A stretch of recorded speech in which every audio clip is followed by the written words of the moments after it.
Hello, good evening. This is Philip Carr-Gomm. This is Tea with the Druid that you're watching, brought to you by the Order of Bards, Ovates and Druids. It's lovely to see everybody arriving in the forest clearing for our session together.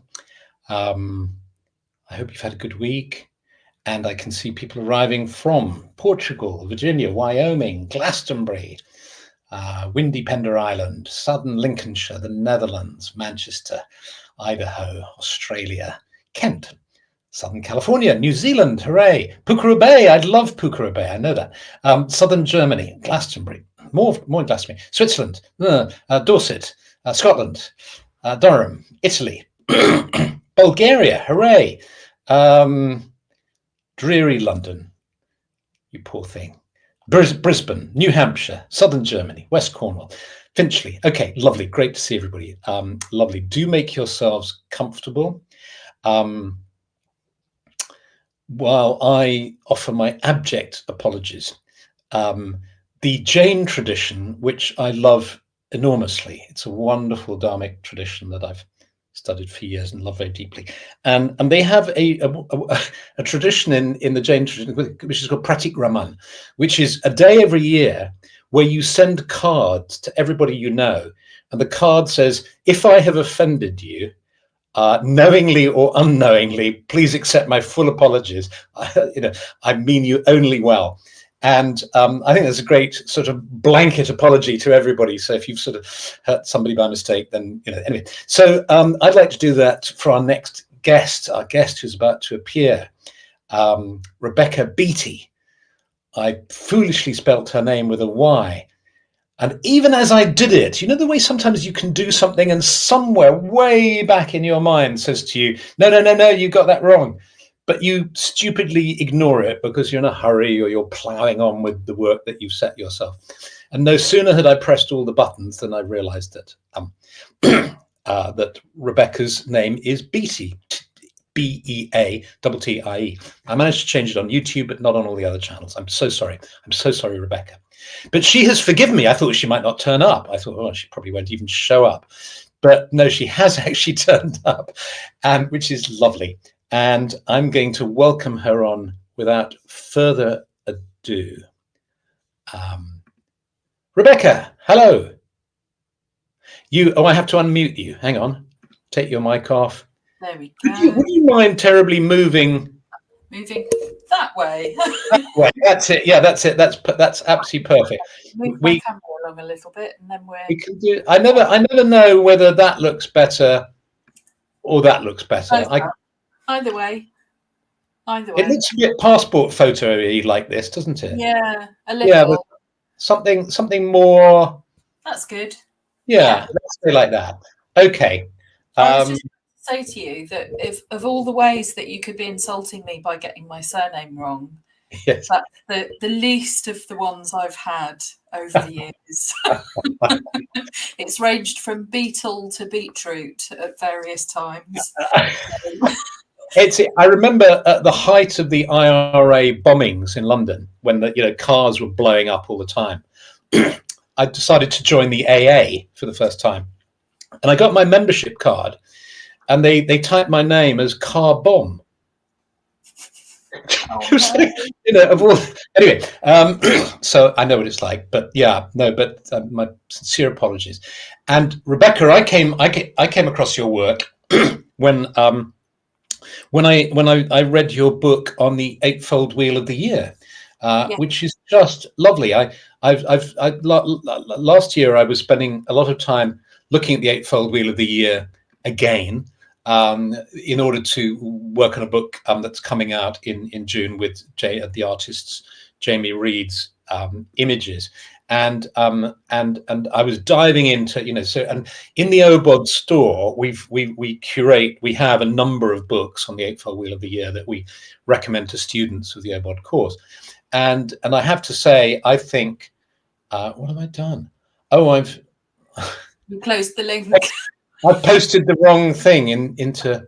Sorry, I was trying to post a link to everybody of your book. and I got it wrong. There we go. That should be. Oh no, you've got it. It's come in already. Sorry. Okay, so so that's the book, which you can see there, and what I really liked about it is some books. There's some books that are out recently which give a very personal view. It's like, you know, one woman's journey through the wheel or so on. Then there are the books that collate a lot of sort of folklore and information, which have their value, and they both have their places. The kind of personal testimony, I think, has its place. But then there are books that collate, you know, stuff from mythology and, you know, folklore. But you managed to steer a wonderful course, bringing some of both of those things, but really adding to, so that even somebody who's been working with the Eightfold Wheel of the Year for decades still, you know, as I have, can still benefit from it. But you haven't stopped there. You've carried on. Yeah, I have carried on. Yes. And you've got another book coming out. Yeah, I keep getting people saying, how can you have another one coming out this soon? But I'm obviously a sucker for punishment when it comes to writing. But yes, I've got another book coming out on the 18th of April, which is called The Way Through the Woods, quite aptly for being in a Druid space. Yeah, yes, because you could say Druidry offers us a way through the woods, or way into the woods. Certainly, yes. Tell us a little bit about it. What's it about? So it's about generally it's about life changes and how we navigate them using the pagan worldview. So it's I try and describe it as being using nature as our map and our guide and our compass when we're experiencing life changes.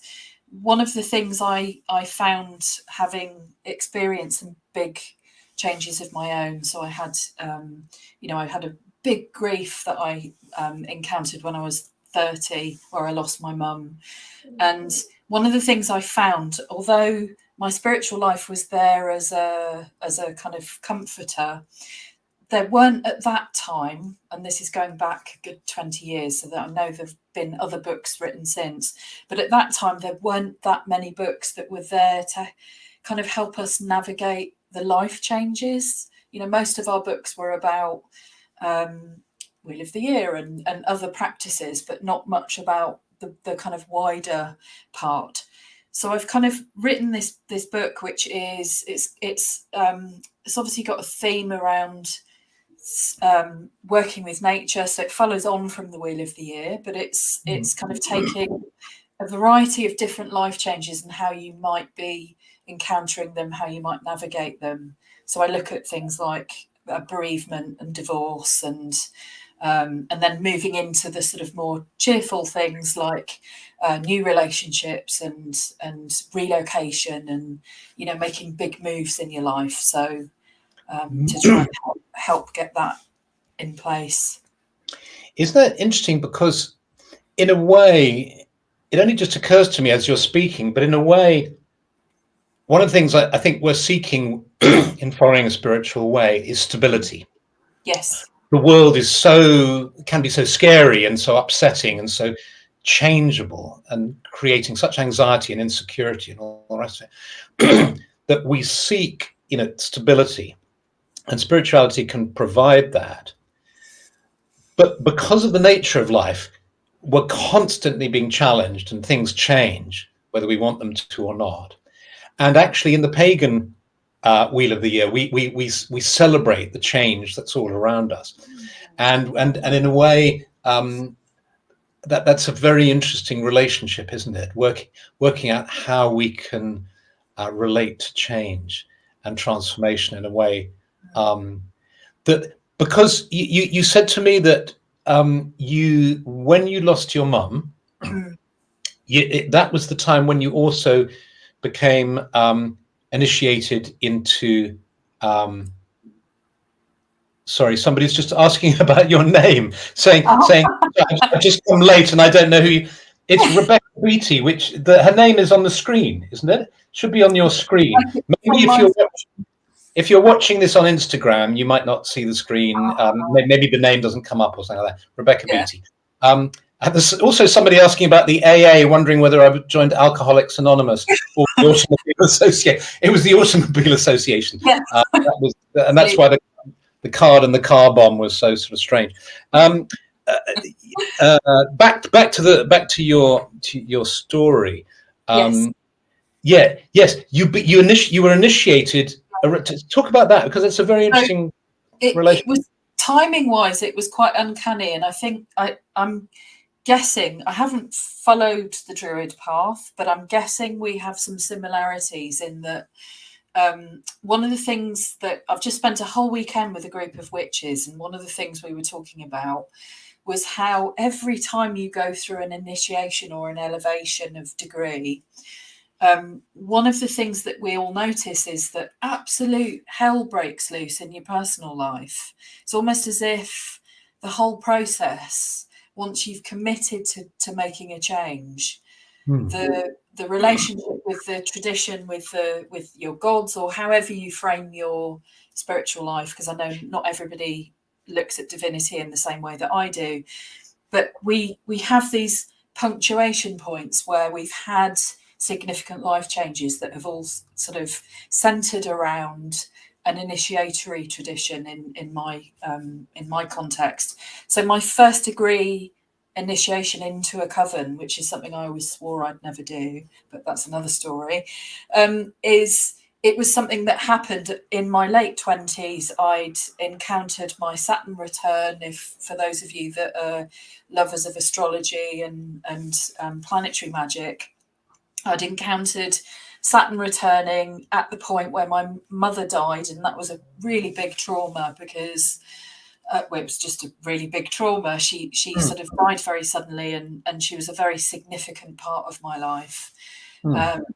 And then, so I had this process of getting over this grief, or trying to, not really getting over it, because I don't think it's something you ever get over. I think it's something you learn to live with, and you learn to navigate life with it as a companion, really. And that all coincided with first degree initiation, Saturn return, and this grief. And then actually other big life changes that I experienced also coincided with those initiatory points as well. So things like I got divorced when I reached third degree. So it was, it was kind of like these big things happening in your life. When we come into the Wiccan tradition, one of the questions you're asked is, art thou willing to suffer to learn? And it sounds like a really mean, awful question, and why would anyone want to do that? But I think there's a thing, isn't there, that when you're on a path that's all about going deeper into your own experience and learning more about yourself and your traditions and how you relate to the world and how you encounter other people, and all of that comes with this often with the sense that sometimes our greatest lessons are our biggest traumas as well. There's something about I've forgotten how somebody like Jean Houston, I think, put it about in terms of how your life, those life changes, when the story that you're living through isn't big enough for you. You know, the way we can restrict our lives. I mean, divorce is a classic example where we find ourselves sort of trapped in a story that no longer suits us or no longer sort of fits us. Yeah. And then to get out of the story is often very painful, because it requires some kind of rupture, so it can feel very destructive and unpleasant and painful and all the rest of it. And of course, an initiation is opening us to a bigger story. That's part of its function, isn't it? It's to open our horizons and to sort of help us move, to be born into a new phase of our lives. And then that, it's almost like the echo of that, or aspect of that, might be occurring in the physical world as well. Absolutely. Yes. Yeah. And I know that sometimes when people go into the ovate grade, there's a way in which the bardic grade, in many ways, has a sort of settling, integrating, orienting kind of quality to it. that helps people to really start to feel at home in the world and at home in their lives and at home with nature and so on, like that. And then once that stability has been achieved, if the story needs to get bigger and something has to crack out, then people start to go through difficult experiences. Some, not all. Happens, yeah, and that also happens at second degree in initiatory Wicca as well. That the first degree initiation was very much okay. I need a settling in point now. This is the new life at first degree. Yeah, and then yes, second degree. I was aware. People said to me before I did it, once you make a commitment to making that change, it will go through, it'll ripple right through everything. So don't be surprised if you have things happen that you weren't expecting. Yes. That's terrifying. But it was also a good thing. It was also a good thing. And the big changes that happened were absolutely necessary. So, to take an example from a completely different area, but I was watching the other night a documentary on Netflix on the Bee Gees, and Robin Gibb's wife is the patroness of the Order of Barzonates and Druids, so there's a lovely connection. So, while Robin was alive, we knew him and so on, and what I hadn't realized, the funny little historical detail, I don't know if you ever heard of the anti-disco movement that happened. So they came out with Saturday Night Fever and were huge and all the rest of it, massive, and other bands and people as well. And then this strange event occurred in a stadium where a demonstration, an anti-disco demonstration was made. People threw all their records, and there are suggestions that it was fueled by sort of white nationalism. It was sort of racist because lots of the musicians were black or whatever, and it really turned nasty, and the Bee Gees were very shocked, and the radio station stopped playing disco. There was this extraordinary reaction to it. But out of that, because they felt they had to lie low, they started writing songs for other people. And they had this extraordinary career of writing very famous songs for very famous people as a result. And they might not have made that shift if they hadn't been sort of forced to, in a way, or they hadn't, their story hadn't suddenly changed. So one of the things that we were talking about before we went on air was how Wicca and Druidry are so close. There's this interesting family kinship feeling about. So say more about that. Well, I think, I mean, for my, and I'm not saying this to flatter you, but my tarot of choice is the Druid Craft deck. Because for me, that it speaks the language I understand. Often, when you're working with different systems and systems of mythology in particular, it's really important to have something that we all understand. And I think the bit that I love about working with the Wheel of the Year and working with Wicca is how close it often is to the Druid path as well. There's so many similarities.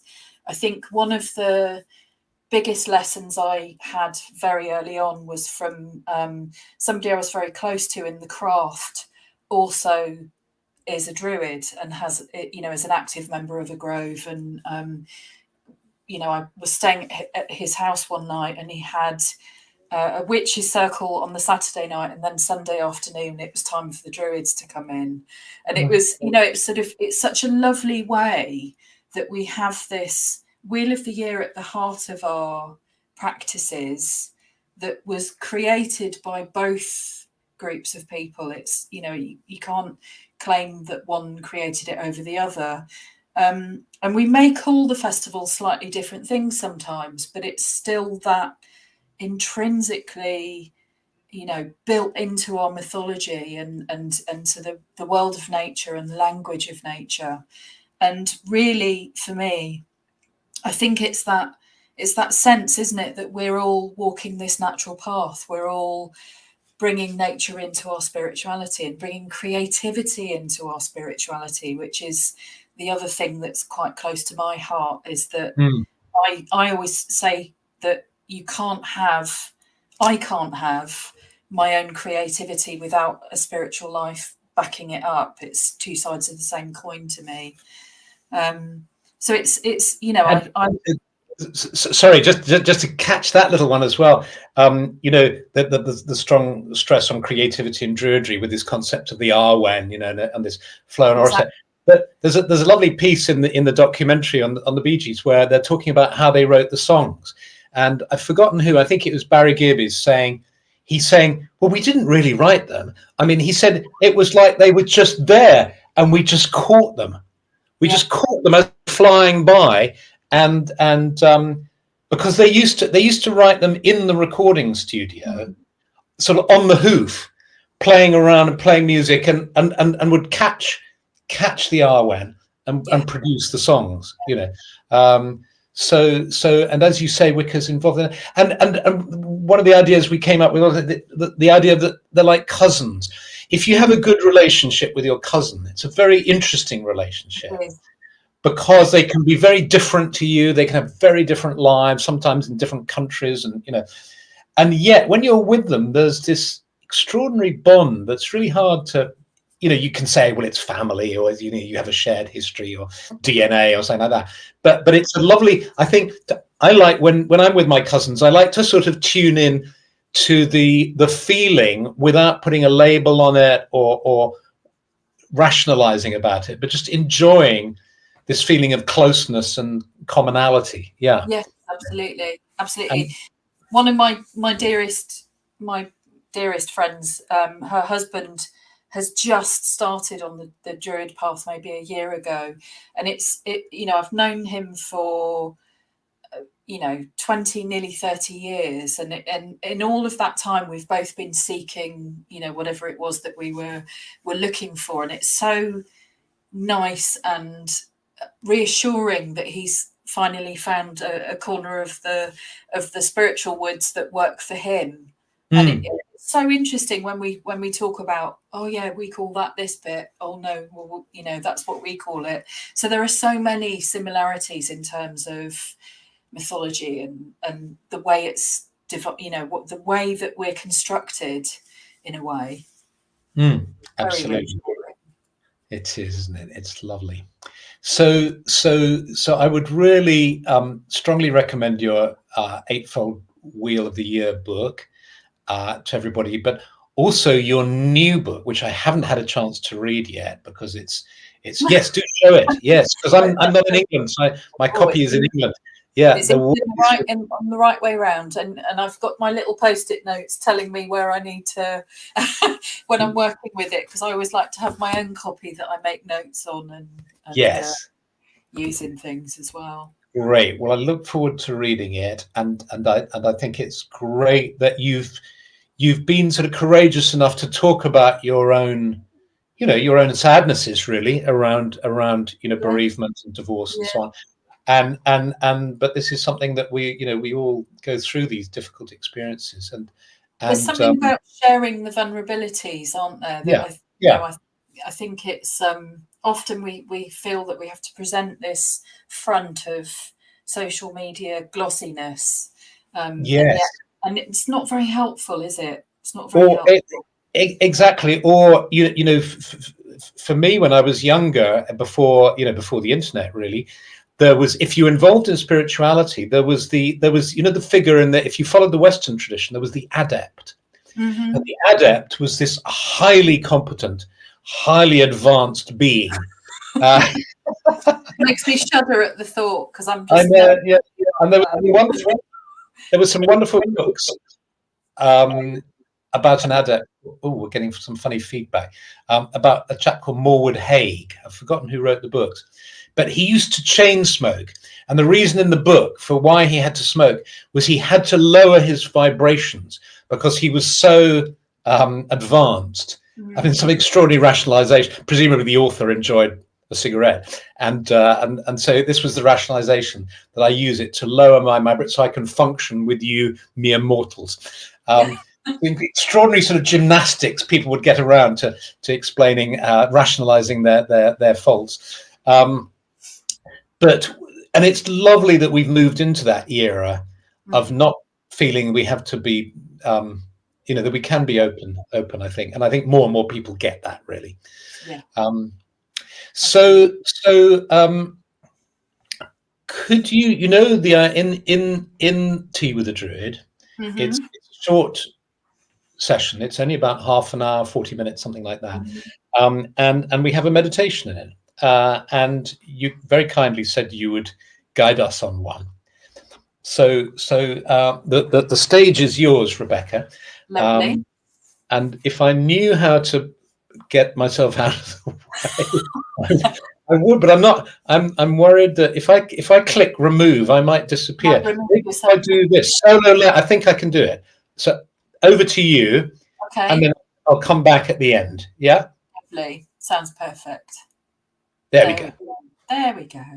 So I'm going to invite you all to join me in a guided path working through the woods, because that feels like an apt place to be going together this evening.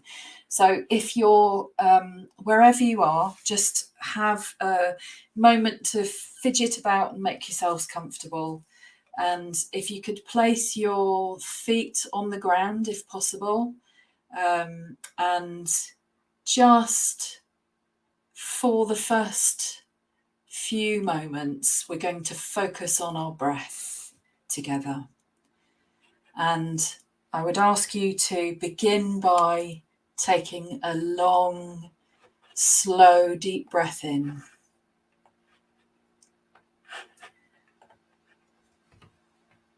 And holding that breath for a moment.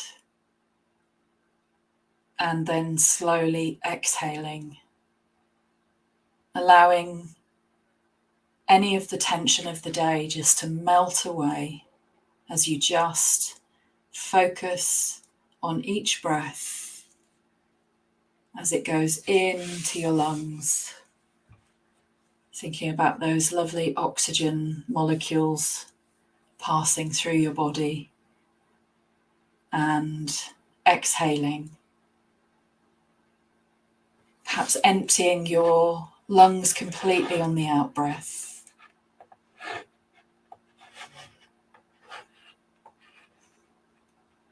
Taking another deep breath in, holding it for just a moment, and then letting it go. And each time you breathe in, falling deeper into your center, letting your breath find its natural rhythm, feeling the air filling your lungs, bringing deep feelings of peace and relaxation to each part of your body. And soon, very soon, perhaps noticing your eyelids becoming heavy, and they become so heavy that you can barely keep them open. Just allowing those muscles around the eyes, around the outer corners, just allowing them to relax. And dropping down right into a lovely, warm, comfortable feeling. Bringing your awareness to the top of your head, sensing or imagining a feeling of deep relaxation spreading down from the top of your scalp, allowing all those muscles in your forehead and your temples to relax. And the peaceful feeling flowing down through your neck, deep into the muscles of your shoulders, soothing them, relaxing them, just breathing at a natural pace. That's right. And allowing that peaceful feeling to flow down through your arms, relaxing and soothing you all the way to the tips of your fingers. And as your body relaxes, your mind relaxes, and your thoughts become weightless, like wisps of cloud on the breeze, allowing that peaceful feeling to flow down your back, through to your lower body, down through your knees, into your calves, and to your feet, so that your entire body is soft, calm, and relaxed. And now we're going to leave the external world behind and go on an inner journey. Imagine, if you would, that you're standing on the edge of a woodland.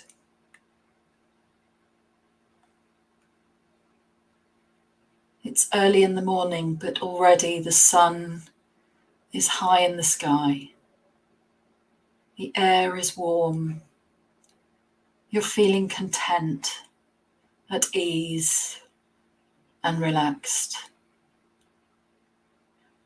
You can see the glow of the sunlight glimmering on the leaves of the trees.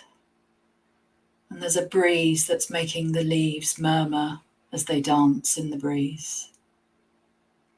You can feel it caress your face. This woodland is deserted. You have it all to yourself, and you have all the time in the world. As you listen to the relaxing sound of the breeze in the leaves above you, tinkling like 1,000 tiny wind chimes. You can hear the birds singing. It's the sounds of nature without interruption. And ahead of you, you can hear the sound of a river flowing, gently gurgling its way through the trees. You're standing on a path that's leading you deeper into the woods. So you follow that path, feeling safe, relaxed, and at home.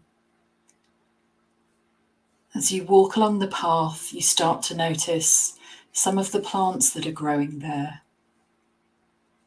And the trees themselves, are they deciduous? Are they evergreens?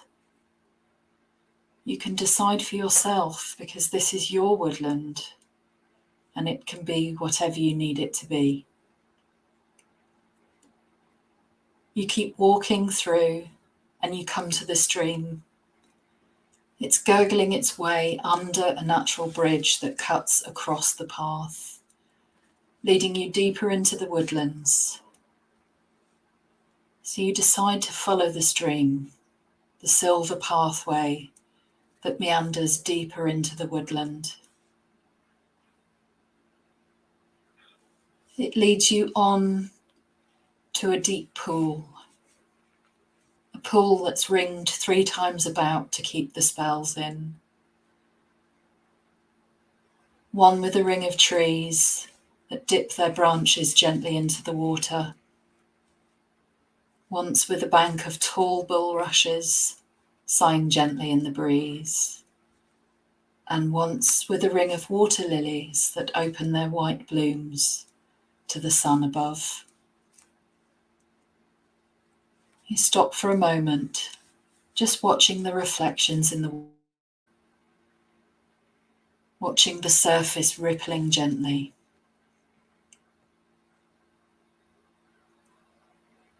The earth beneath your feet is soft, firm and smooth, and the air is filled with the scent of green.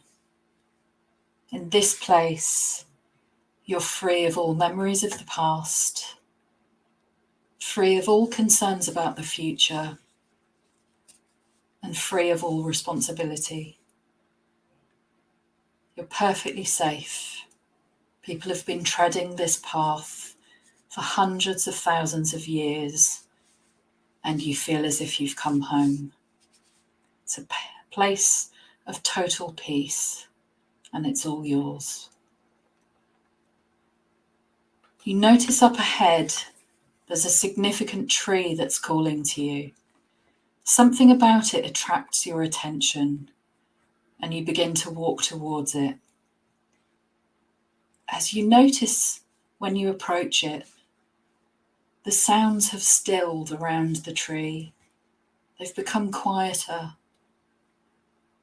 Allow yourself for just a moment to take in the detail of how beautiful the tree is. Perhaps its tall limbs are covered over in moss. Place your hand against the bark. Is it smooth and soft or deeply ridged? Does it have wide leaves or narrow ones? Does it have berries or blossom? Placing your forehead against the bark, you feel the tree begin to draw all of your concerns and your worries away, drawing them deep into its heartwood, relieving you of your concerns, allowing you just to breathe deeply and feel more and more relaxed. Give me your concerns, your cares, the tree seems to say to you. Let me carry them for you so that you can rest. And as the last of your cares drains into the heart of the tree, you notice that there's a hollow at its base where you can be cushioned in amongst its roots. Rest yourself for a while at its feet, with your spine against its strong trunk. Ask the tree now to lend you some of its strength. Feel the sensation of the tree refilling your energy levels, enabling you to feel refreshed and renewed. As you sit with your back against the trunk of your tree, you can ask it to share one more piece of wisdom with you. What wisdom do they want to show you? Your mind seems to expand and you feel timeless, vast, relaxed. And for the next moment or so, enjoy that experience of oneness with the tree. If thoughts arise, simply let them go and return your awareness to the tree's world.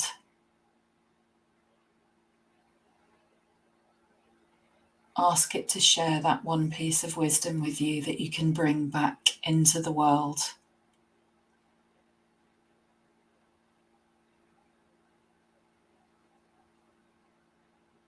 It's time to return to the other world. But remember, the sacred grove and your special tree is there for you to return to whenever you need to.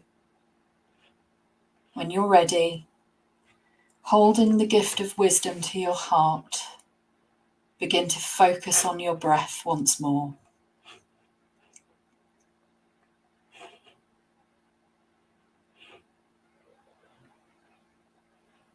You're deeply refreshed, and now it's time to make your way back home, bidding your tree companion farewell.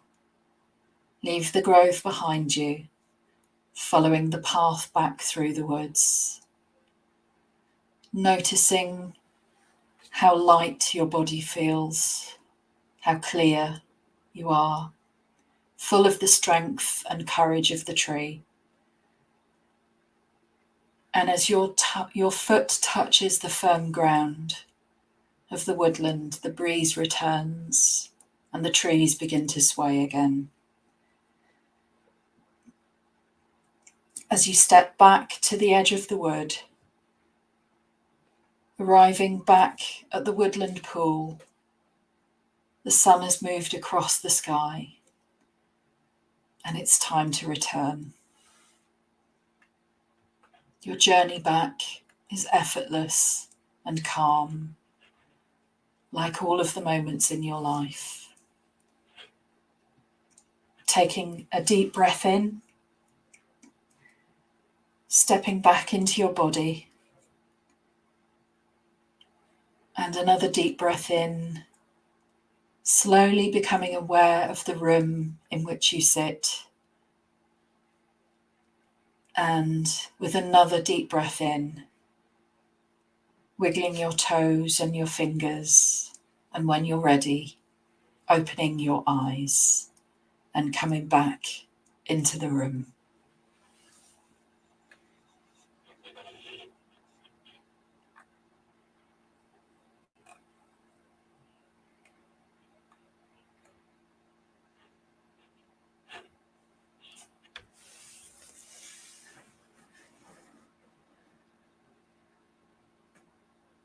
I think we need you to unmute, Philip. Thank you. Well done. Thank you, Rebecca. That I was so deep in the meditation, the practical business of pressing buttons was a step too far for me. Thank you so much. That was absolutely lovely and very deep and beautiful. And there's some lovely comments coming in of people having enjoyed it very much. Yes. So thank you so much for coming on, Rebecca. Stay here when we say goodbye to everybody, because then we can have a chat afterwards. But thank you, everybody, for being with us for another Tea with a Druid. It's been lovely to have you. And have a lovely week. And I hope that the inspiration and peace and calm and connection that you experienced in that meditation with Rebecca stays with you and is helpful to you in the days to come.